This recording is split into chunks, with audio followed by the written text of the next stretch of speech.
Tatu sasa, mabibi na mabwana, tugira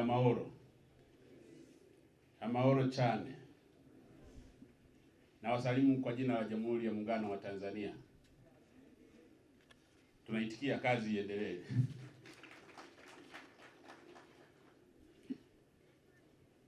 Mheshimiwa First Lady, kipekee kabisa naomba nitumie fursa hii kukushukuru wewe kwa kutenga muda wako. Tunajua unayo majukumu mengi na ratiba nyingi, lakini umeamua kuwa na sisi katika shughuli yetu ya leo hii. Kuguswa kwako na afya za Warundi, kufika kuwaona ni upendo wa ajabu na upendo mkubwa sana. Naomba tumpigie makofi.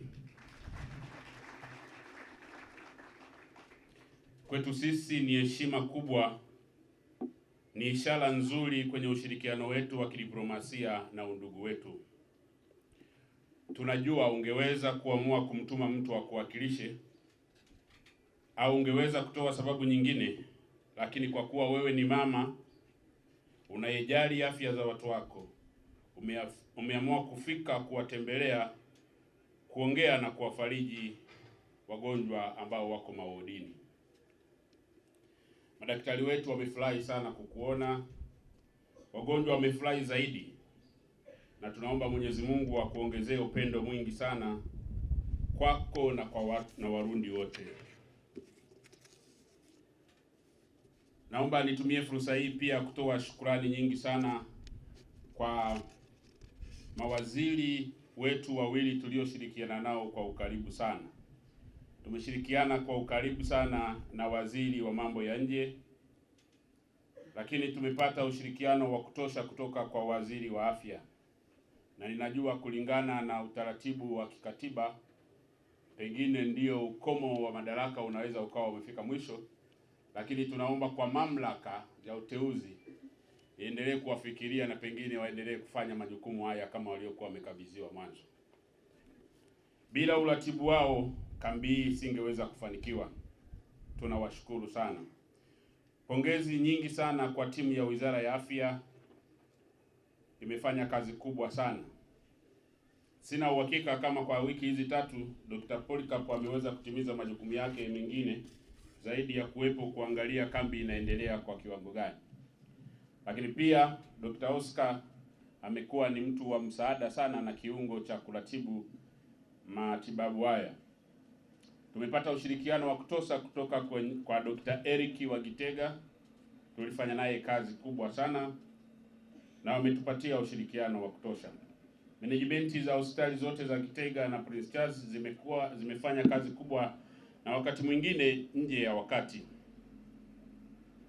kuwaona idadi kubwa ya wagonjwa, lakini hawakukata tamaa. Tunaamini wametoa sadaka kubwa na Mwenyezi Mungu atawalipa maradufu. Mheshimiwa mgeni rasmi, naomba niseme kidogo.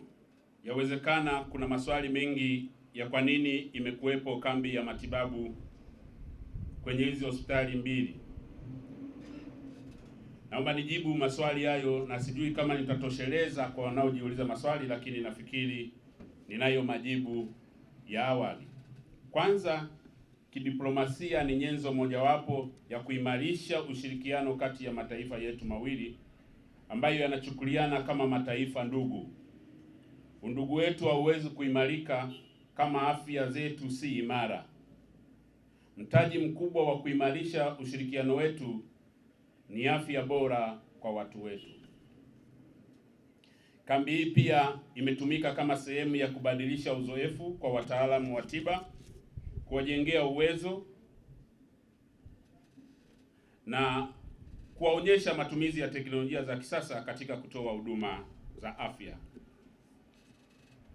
Si kificho kuwa Warundi wameona hatua ambayo hospitali yetu ya Benjamin Mkapa imefikia, uwezo wa madaktari wetu bingwa, upasuaji wa matatizo yale yaliyoonekana kushindikana.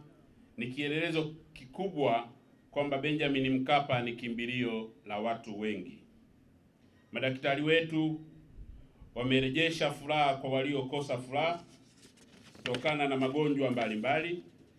Wamefuta machozi wale waliokuwa na maumivu yaliyosababishwa na uvimbe, ajali na changamoto nyingine za kiafya. Wameongeza siku za kuishi kwa wale walio